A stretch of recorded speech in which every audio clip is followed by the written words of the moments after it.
Hello everyone, welcome back to the Official Nerdy Channel. Today I'm back with my dad, and we are going to be making the jalapenos that we were talking about in the chili episode. So, watch the video and learn things. Well, we hope. Yes. Okay, everybody.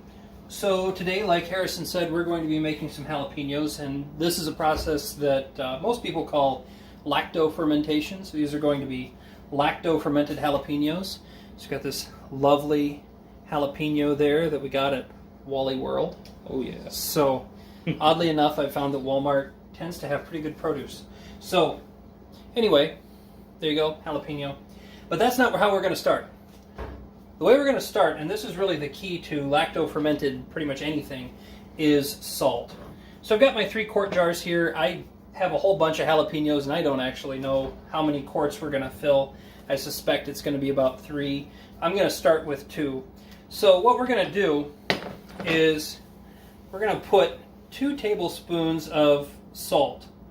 Just regular table salt is fine. If you want to use sea salt or something fancy, be my guest. But anyway, 2 tablespoons per quart. So if you want to cut this recipe in half and do pints, you just do, 1 tablespoon. So anyway, 2 tablespoons. So okay. Next thing we're going to do is we're going to do something that's maybe optional, but I don't know why you wouldn't want to do it. And that is we're going to throw some garlic in there. Got this great minced garlic. You can buy a whole tub of it like this for, I don't remember what it costs, very little at Walmart. And, you can peel your own garlic and crush your own garlic if you want to, but who has time for that? And this stuff is good. So, anyway, now, what I want you to notice is just how scientific I am about this. Here we go. Oh, gee, that doesn't look like enough garlic, does it? Maybe like that. Is that enough? Oh, no, that's not enough either. Oh, there we go. That'll work. It's just that scientific. So, if you like more garlic, add more garlic. If you like less garlic, add less garlic. Whatever. It's just really hard to go wrong with garlic. So we're going to do that with that one. I'm going to at least go ahead and do one more of these jars. So again, 2 tablespoons of salt. 1, 2. That's good. And we're going to throw some garlic in there. Give them that nice garlicky zing.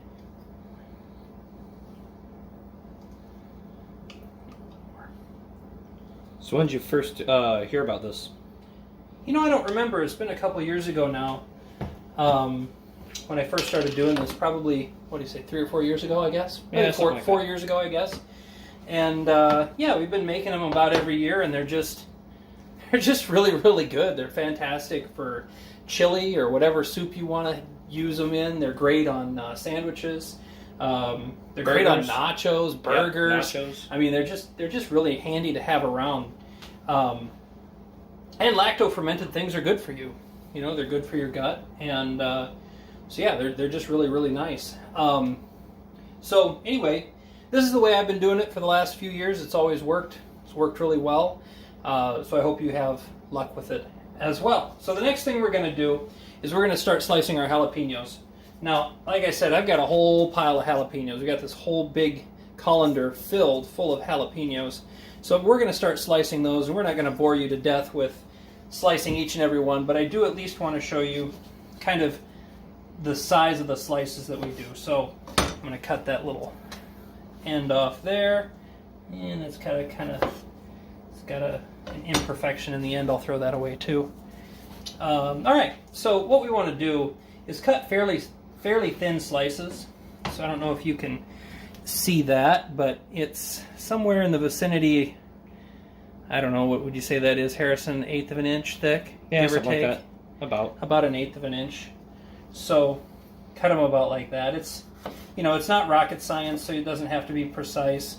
But I guess, think about how thick of a jalapeno do I want on my burger, or how thick of a jalapeno do I want on my nachos or in my soup or whatever, and cut them to about that thickness. So that's how I do it. So we're going to cut some jalapenos here, stick them in the jars, and then we'll be back in a little bit. Something that you should note is that you should wear like gloves so that you don't like get a bunch of jalapeno stuff and then like you wipe your eye or something and then it gets in you and then it burns really badly. So, wear gloves, and it can also burn your skin and stuff too. So that's true. Jalapenos aren't terrible, but particularly if you start working with real hot peppers like, serranos or habaneros or something hotter, by all means, you're definitely gonna want to wear gloves. Yeah. Jalapenos aren't too bad, but yeah, if you stick your fingers in your eyes after you've had jalapenos on them, and I guarantee you'll know about it, and you won't like it. So definitely a good idea to wear gloves. Yeah, especially if you have like eczema or something like that. That's true. Yeah. We interrupt ourselves cutting peppers to bring you this thing. Special message? Yes, that's the one. So we've got this first jar pretty much filled up, and so you can kind of see we've got it most of the way full, but there's just enough room here at the top to leave some room for water, because what you want to make sure and do is cover the tops of the peppers with water. That way they don't spoil. So that's a very important part of this, is to make sure they stayed covered with water. If you're really a perfectionist about this, you can get a piece of weighted glass. I'm not even sure where to get them. You can look up for them on Amazon or something.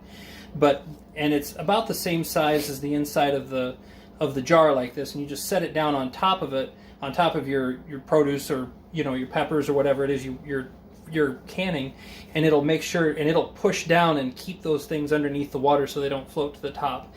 I've never had any problem with it, but if you're worried about it, you can get that weighted glass. So anyway, I'm going to fill this with water and we'll show you what it looks like. Okay, so here we have kind of the finished product. And so what I did was I ran some water in here, filled it up about halfway, and then gave it a good shake, because you got all that garlic and all that salt in the bottom of the jar, and well, you don't want to leave it there. It's got to get all mixed in with the water. So I just kind of shake it up really good, and then I filled it up the rest of the way. I'll show you, where it's at after you shake it. So, I shook it up really good, and you can kind of see there the peppers have come up above the water line. So I'm just going to push those back down a little bit, like that, and they'll stay there pretty well. And then we'll just seal it back up, and I'm going to twist the lid on pretty tightly, and we're going to let it sit. So what we're going to do with that then is we're going to let that sit for about a week. 5 to 7 days is really all it takes, and then you can transfer it into the fridge if you want, but you need to leave it out at room temperature for, like I say, 5 to 7 days, and let the fermentation do its job. Now, one thing I should say before we go any further, and I should have said this earlier, but it's very, very important that your jars are sterilized. So earlier in the day, I had Harrison run these through the dishwasher on a sanitized cycle to make sure that there was nothing in there. Because if there's any bacteria or fungus, mold, yeast, any kind of, microorganism that's in the jar, it will contaminate your pickles or your jalapenos or whatever you're putting in there, and it'll ruin them. So you got to have it sterilized. And in fact, we did the same thing with the rings and the lids. We sterilized those as well. I just poured boiling water on them and let them sit. But yeah, so these little rings you get, Kerr brand or Ball brand, whichever, and then here are the rings. You can get these at your grocery store, hardware store, wherever, really just about wherever. You can get them at Walmart if you want. But always make sure to sterilize these guys as well, which we did. So, like I say, we've got one jar completed. It looks beautiful. It's just going to sit there for a week and be awesome. And after a few days, we'll show you what to do with it. But for now, we're just going to finish up cutting the last ones up, put them in the jars, and go from there. Okay, so we have all 3 jars filled. There was too many peppers for both of these jars, but there was not quite enough to fill this one. So I just kind of filled it halfway, filled it up with water, and did what I normally do with it. So we'll see how these turn out. In a couple of days, what we're going to do is we're going to come back and just unscrew the lid a little bit, release some of the pressure, with this method, what's going to happen is as the bacteria from the lacto-fermentation process start to grow, of course they're going to produce some gases, and if you don't let the pressure off, then those gases are going to break your jar and you're going to have a huge mess. So there are various ways to do this. Some of them don't require, basically a lot of them, they just say not to seal the lid. I really just don't have a good way to do that. So I seal it up nice and tight, and then every now and again I'll just release the pressure. So we'll show you how to do that in a couple of days. Otherwise, for tonight we're done, and we're going to sit and watch these do their thing. So we'll see you next time. And transition. Hey everybody, we are back. It's been, 3 days now since we cut the jalapenos up, and I just wanted to show you how we, let off some of the pressure from the jars, because like I said before, what's happening in the jars is that there are, some good bacteria that are building up in there, and as they release gases, which is going to smell good, they're building up pressure. And so when I push down on this lid, you can see there's quite a bit of pressure there. So here we go.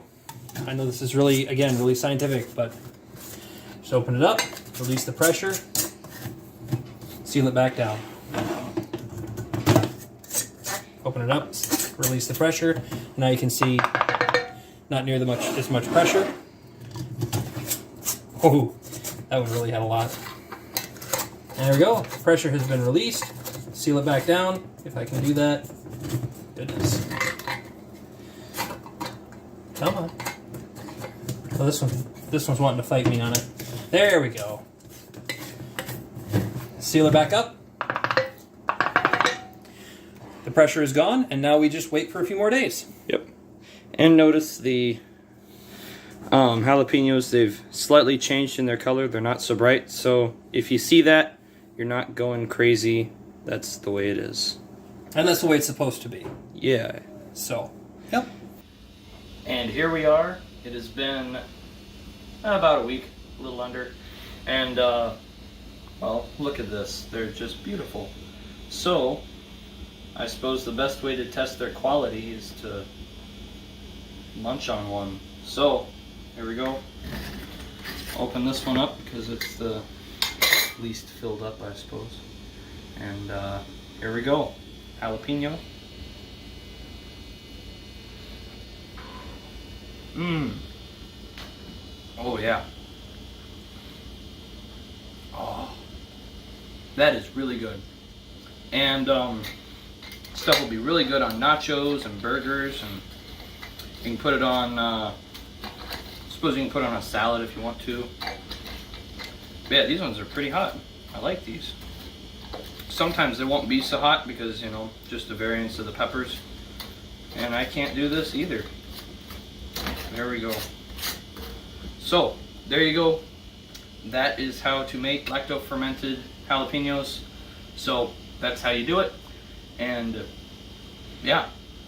I will see you guys in the next video. Farewell.